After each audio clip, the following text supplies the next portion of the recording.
Agora vamos falar de uma zoonose que consiste na malária. Terão também outra aula sobre o dengue. A malária é um problema de saúde internacional, causando cerca de 300 a 500 milhões de infecções por ano em todo o mundo e aproximadamente 1 milhão de mortes por ano. O que nós sabemos é que a maioria dos casos de malária grave e a maioria das mortes são causados pelo Plasmodium falciparum e, portanto, já vamos estar a perceber que existem outros plasmódios e a maioria ocorre na África subsaariana, principalmente em crianças com menos do que 5 anos de idade. Este parasita é transportado, digamos assim, por um vetor, e esse vetor consiste num mosquito que é o Anófeles, que é um mosquito que nós temos também em Portugal. A malária importada é um problema importante e em crescimento em vários países, como em Portugal. Em Portugal a doença não é endémica e já há muitos anos não temos outbreaks, mas o que é certo é que vamos tendo casos de malária que têm a ver com viagens internacionais e com a imigração para áreas de doença endémica. Portanto, temos a nossa população que visita países onde existe malária endémica, temos também imigrantes que regularmente voltam a Portugal para férias, para visitas e que voltam também a Portugal quando têm doença, quando estão doentes e, portanto, vão aparecendo casos de malária que devem ser reportados e, portanto, é uma doença de declaração obrigatória. Este é o mosquito, é a aparência do mosquito Anófeles. Em relação a mapas, podemos olhar aqui para o primeiro mapa, em que temos com pontinhos vermelhos os países que geralmente são mais visitados e de onde é enviado, digamos assim, pessoas doentes, e os pontinhos azul são países que recebem pessoas com a malária, e em baixo têm as viagens e a transmissão da malária ao longo dos vários países do mundo. O facto de não termos malária endémica e apenas alguns casos importados faz com que às vezes o diagnóstico seja tardio, principalmente se não houver uma história clínica adequada relativamente às viagens que foram feitas, aos países visitados, às escalas que foram feitas e, portanto, o tratamento acaba por ser mais tardio e há um risco, é claro, de outbreaks. O que é que isto quer dizer, outbreaks? Há um risco, tendo nós o vetor, ou seja, o mosquito cá em Portugal, há um risco de transmissão entre portugueses. Isto quer dizer que se alguém vem com a doença a Portugal, nós tendo o mosquito pode picar essa pessoa e automaticamente ficar infectado com este parasita e, picando outras pessoas, transmitir o parasita e, portanto, começar a ocorrer mais casos de malária, que neste caso não tem a ver com pessoas que viajaram, mas que foram contaminadas em Portugal. Em relação às espécies, já vimos que existem várias, Plasmodium falciparum, malária, oval e vivax. Temos aqui a distribuição das diferentes espécies de acordo com o país de origem e, na verdade, existe uma clara predominância do Plasmodium falciparum.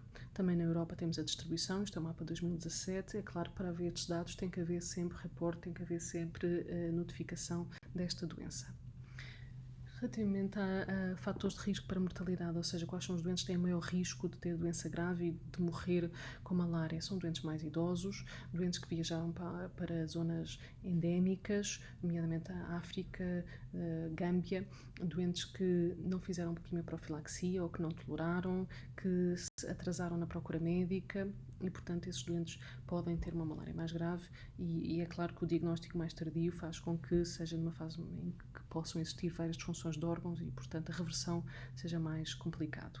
Ainda em relação à importação da malária, como estava a dizer, em Portugal ela foi endémica até os anos 50, o último caso escrito é de 1959, a partir daí já não há malária endémica, o que temos são casos importados e que podem vir a aumentar, porque na altura da crise houve uma imigração principalmente para Angola, para Moçambique, muito grande e, portanto, as pessoas ao regressarem, quando vêm visitar familiares, quando regressam dos seus trabalhos ou mesmo quando estão doentes, vêm para Portugal e, portanto, os casos de malária aumentam em períodos de grande imigração, principalmente para a África.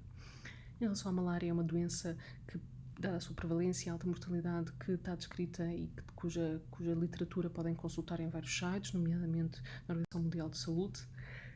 Trata-se de uma doença com uma febre recorrente, com arrepios associada à lise de eritrócitos parasitados. Os parasitas podem ser de várias espécies, como já apresentei, e a gravidade da doença varia com a espécie envolvida, com o nível de parasitemia, ou seja, quanto maior o nível de parasitas que a pessoa tenha, maior é a gravidade da infecção e varia também com o estado imunitário do doente, é claro. Em relação ao ciclo de vida do plasmódio, do parasita, o que nós sabemos é que inicialmente tem que haver um mosquito, um vetor que transmite o plasmódio, que ao picar o doente, o parasita entra na circulação, vai até ao fígado, multiplica-se nos hepatócitos e depois é libertado para a circulação, onde vai ter então um outro estádio, uma outra fase, que é a fase intra-eritrocitária, onde se vai também multiplicar e depois provoca a lise dos eritrócitos, com a sintomatologia que nós conhecemos, e depois mais tarde pode-se dar novamente o ciclo quando esses parasitas voltam a infectar outros mosquitos que picam a mesma pessoa e, portanto, podem levar a doença para outras pessoas que eram previamente saudáveis. A incidência já vos falei também da sua alta taxa, principalmente em crianças, onde provoca muita mortalidade infantil, e em relação ao seu reaparecimento, muitas vezes deve-se quer a fenómenos de resistências. Há plasmódios falcíparos, onde já é documentada a resistência a alguns dos fármacos que vou apresentar à frente que servem de tratamento, e também o próprio vetor.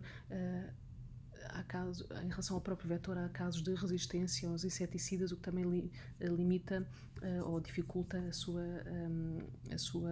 diminuição da sua prevalência em algumas áreas. Relativamente à epidemiologia, como percebemos, é determinada pela distribuição do vetor, ou seja, tem que haver o anófelos, o mosquito, para a malária poder ser transmitida. Os reservatórios geralmente são os humanos. Nós somos o reservatório do parasita e é a partir daí que, ao sermos picados, ou as pessoas ao serem picadas, que vai havendo sempre uma perpetuação e uma transmissão desta doença. Outros fatores que determinam a epidemiologia, ou seja, os países em que temos que esta doença está mais prevalente, são a temperatura e a umidade. Vamos ver também que o mosquito desenvolve-se em determinadas regiões com temperaturas mais específicas e, portanto, é fundamental que haja programas de controle, quer para reduzir a prevalência em humanos, quer para reduzir o contacto com o vetor, nomeadamente com o mosquito. Neste quadro, o que temos é a incidência da malária por país, entre 2000 a 2015. A azul temos a azul mais escuro, os casos que houve uma redução para zero da malária, ou seja, em que deixou de haver malária.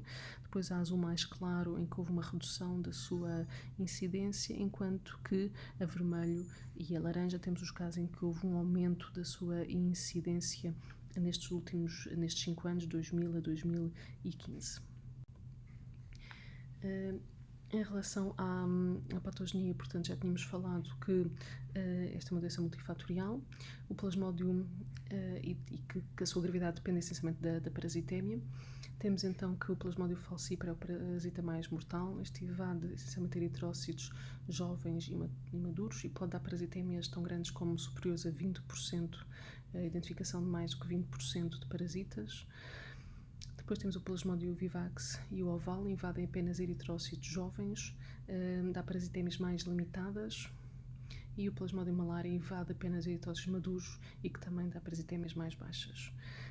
Há uma resposta imune do hospedeiro e, portanto, face à infecção por plasmódio, portanto, infecções repetidas podem causar uma espécie de uma semi-imunidade. Passamos agora aqui para as manifestações clínicas. O que sabemos é que os sinais e sintomas são inespecíficos. Ele apresenta-se com febre, taquicardia, taquipneia, tremores, cansaço, diaforese, cefaleias, tosse, anorexia, náuseas, vômitos, dor abdominal, diarreia, artralgias e mialgias. O exame físico que podemos verificar é alguma palidez da pele e mucosas, que reflete, nomeadamente a nível laboratorial, a anemia e também a esplenomegália. Em termos analíticos, o que temos é a anemia, trombocitopenia, elevação das transaminases, coagulopatia e podemos ter também evidência de lesão renal aguda com aumento da creatinina. Temos também uma apresentação muito específica, é de malária grave. Dizemos que existe malária grave e está bem definido os critérios de malária grave quando temos, e passo a citar aqui, a apresentar no quadro que vocês aqui têm à frente. Critérios de malária grave: quando temos malária cerebral, que é caracterizada por alteração de estado de consciência, com coma, e também pode ter convulsões, ou as duas, comas e convulsões. Acute Respiratory Distress Syndrome, ou seja, um ARDS, colapso circulatório, icterícia, relacionada com a disfunção de órgão, hemoglobinúria, e hemorragias espontâneas anormais. Em termos laboratoriais, na infecção por plasmódio falcíparo grave, vamos ter geralmente hipoglicémias, anemia grave, acidose metabólica com bicarbonato baixo e um pH ácido, hiperparasitémia, que podemos considerar hiperparasitémia, por exemplo, superior a 2%, se estivermos a falar de áreas com uma baixa intensidade de transmissão, ou superior a 5% se estivermos a falar em áreas com uma alta intensidade de transmissão. Hiperlactacidemia também, lactase superior a 5, e lesão renal aguda com uma creatinina elevada. Como é que eu faço o diagnóstico de malária? O diagnóstico standard consiste no esfregaço de sangue periférico. Geralmente pode ser por gota espessa ou fina, corada com GEMSA. A gota fina permite visualizar os parasitas, identificar a espécie e ver também a densidade. A gota espessa é mais sensível porque os eritrócitos sofreram lise e, portanto, é mais fácil de conseguir ver, nomeadamente, os parasitas. Outros testes, temos também alguns testes de diagnóstico rápido, a detecção de antigénios, nomeadamente histidina rich proteína 2, que é específica do plasmódio falcíparo, ou então a detecção do plasmódio lactate desidrogenase, ou a aldolase. Alguns destes testes são mais característicos de um plasmódio ou de outro, daí que pode ajudar a distinguir o plasmódio falcíparo do vivax, sendo que o primeiro, a histidina rich proteína 2, só existe no plasmódio falcíparo. Depois também se pode fazer uma PCR, uma técnica de PCR e DNA probes para diagnóstico de malária, mas são mais dispendiosas e geralmente não se adequam às zonas endémicas. E a serologia, ou seja, a detecção do anticorpo, só tem um valor retrospectivo e na fase aguda não ajuda no diagnóstico. Na prática, o gold standard consiste no esfregaço de... Desculpem, consiste no esfregaço de sangue periférico, nomeadamente gota espessa ou fina, sendo que a gota espessa é bastante utilizada. Relativamente ao tratamento de malária, apresento aqui as guidelines do tratamento do CDC. Temos aqui 3 quadros, eu trouxe todo para poderem consultar conforme assim o desejem. Então começo por apresentar o tratamento da malária não complicada. O que eles dizem é que vai depender, e aqui temos sempre que ter em conta se estamos a falar de malária resistente à cloroquina ou sensível à cloroquina. Isto depende um bocadinho da prevalência das resistências no sítio onde estamos a fazer o tratamento e de onde vem, digamos assim, aquele doente infectado, de onde esteve, se é uma região endémica com alta resistência à cloroquina ou não, e portanto, se houver uma resistência à alta cloroquina ou se não se conhecer a resistência, eu vou só ler aqui a primeira indicação, consiste no Malarone, ou seja, a Tavocona Pro-Guanil, e como segunda linha o Artemether Lumefantrina, ou seja, que é o Coarten. Ou seja, isto se houver resistência à cloroquina ou resistência desconhecida. E só depois, portanto, droga recomendada podem ver na terceira coluna, a Tavocona Proguanil, depois segunda linha Artemether Lumefantrina e só em terceira linha então o sulfato de quinino associado sempre a doxiciclina ou tetraciclina ou clindamicina para diminuir a probabilidade das resistências, não é, de falência do tratamento. Depois, se tivermos malária não complicada, mas neste caso de uma zona que seja sensível à cloroquina, e essas zonas estão aqui descritas, por exemplo, América Central, Panamá, República Dominicana, aí a primeira linha será o tratamento com fosfato de cloroquina, que é o que está aqui recomendado. Depois tem também o tratamento, isto é do plasmódio falcíparo, depois tem também o tratamento para plasmódio vivax e oval, mas falo-vos essencialmente do falcíparo, que é o mais prevalente. Depois, no caso de ter malária grave, independentemente da região de onde vem, o que está recomendado é fazer artesonato endovenoso. E depois do artesonato endovenoso, assim que houver tolerância parosa, então passar Artemether Lumefantrina conforme haja tolerância.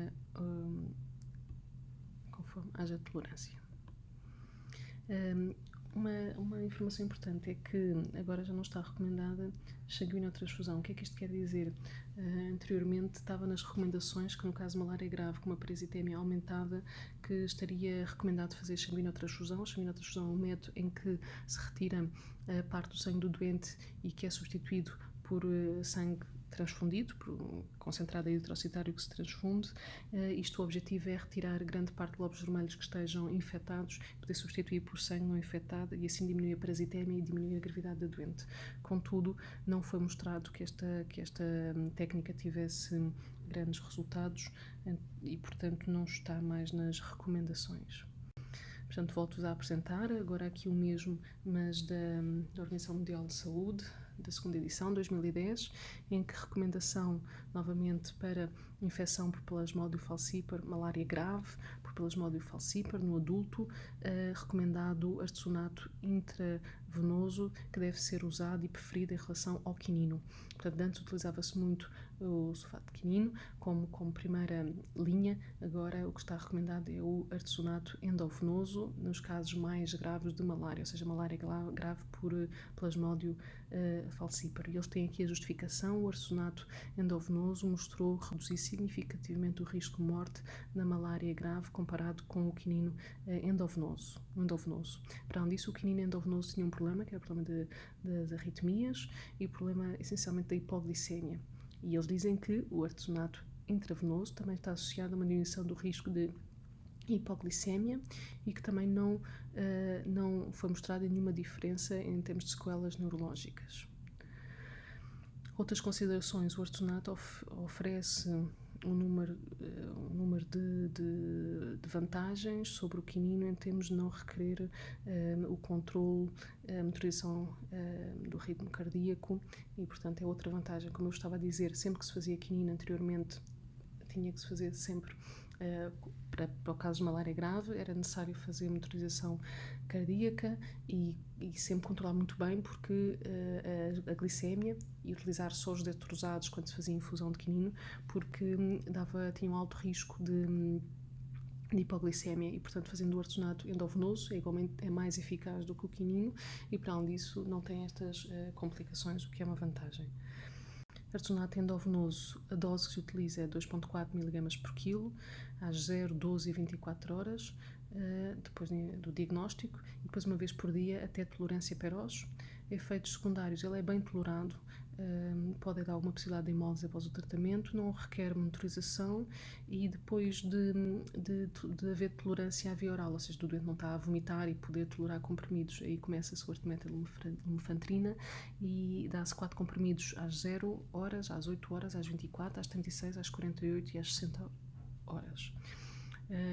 Geralmente pode-se também, ou em vez do ortimetallumefantrina, fazer também doxiciclina ou clindamicina no total de 7 dias, ou tavocona para o guanil, 4 comprimidos uma vez dia durante 3 dias.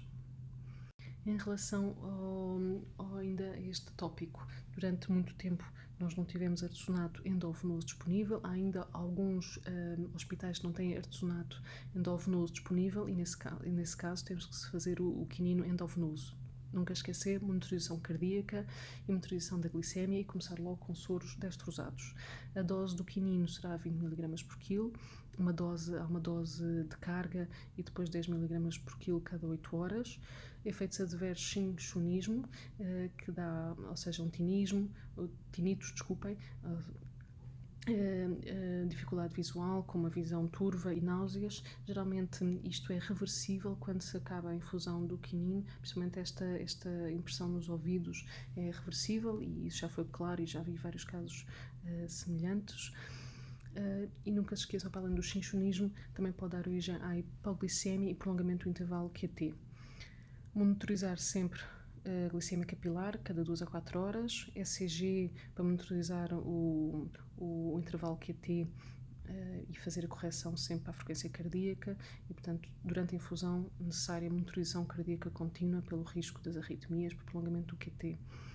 A seguir, a terapêutica endovenosa, quando há tolerância feroz e quando o doente não está a vomitar e a parasitemia já é mais baixa, pode-se começar então depois o quinino oral,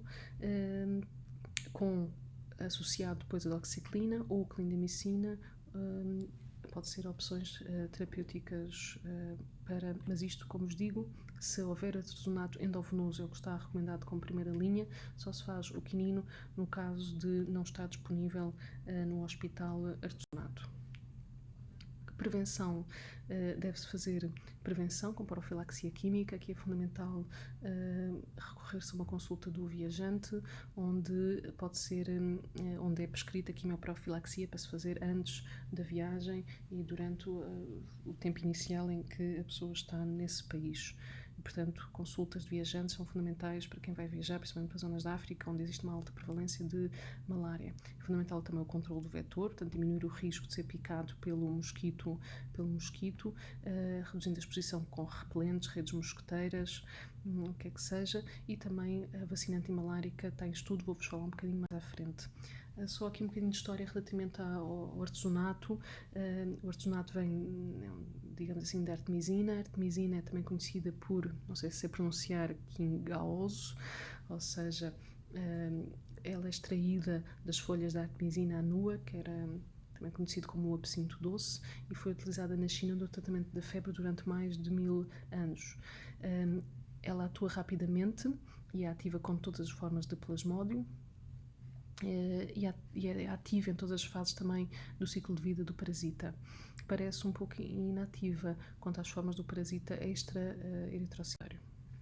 E em relação à artemisina, e isto um bocadinho de história da medicina, posso dizer que foi responsável pelo Prémio Nobel 2015 em Fisiologia ou Medicina, que foi a professora Tu Youyou que recebeu este Prémio Nobel.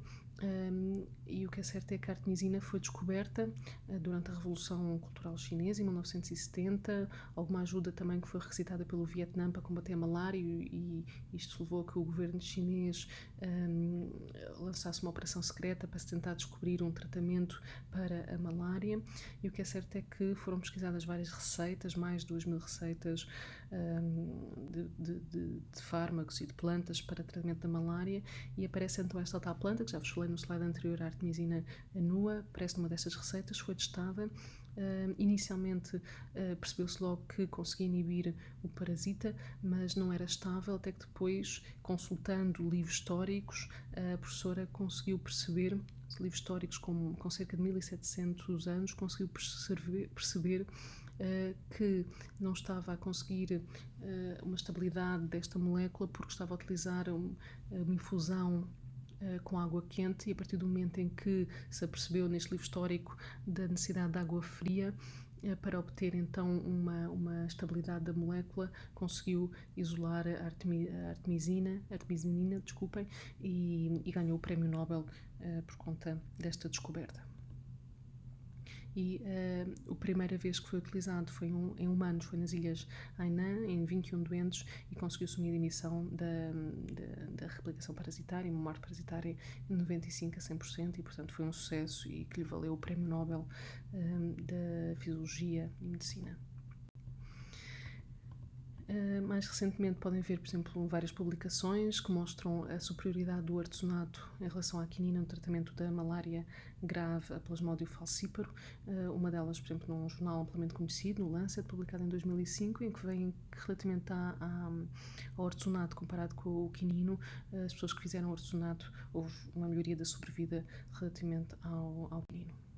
Há vários derivados da artemisina, há o arteméter que utilizamos peroso, o artesanato endovenoso, e em Portugal destes fármacos, e depois há algumas combinações. Em Portugal o que temos é esta combinação, o arteméter lumefantrina peroso, e depois o artesanato endovenoso. Do arteméter lumefantrina não há formulação endovenosa. Depois, em relação à farmacologia dos fármacos antimaláricos, podem depois ver aqui a sua farmacologia, ou seja, em qual das fases do ciclo eritrocitário e extra-eritrocitário é que os fármacos vão atuar. Agora, uma curiosidade consiste na relação do plasmódio com as temperaturas. O que nós sabemos é que nas temperaturas de 17 graus a 33 graus centígrados o mosquito anófilo adulto pode sobreviver bastante, até aos 35 dias. Nas temperaturas de 16 a 35, ou seja, um bocadinho mais altas, permitem que as formas mais jovens do mosquito se desenvolvam até a idade adulta. 30 graus centígrados acaba por ser a temperatura ótima para o crescimento do plasmódio. Com temperaturas inferiores a 15 graus, o Plasmodium vivax não se desenvolve, e com temperaturas inferiores a 20 graus, o Plasmodium falciparum não se desenvolve. Portanto, temperaturas mais frias ele não se desenvolve, temperaturas mais altas são ótimas para o seu crescimento. Na prática, se nós vimos o que estamos a fazer ao nosso país, a nível global, o nosso mundo, é propiciar o aquecimento, e isso é muito discutido hoje em dia, o aquecimento global, a alteração da temperatura da superfície do globo tem vindo é algo que é abundantemente discutido e tem vindo a aumentar ao longo do tempo, e isso é do conhecimento de todos nós, e o que nós sabemos é que o mosquito Anófelos existe na Europa e, portanto, nós já temos cá o vetor.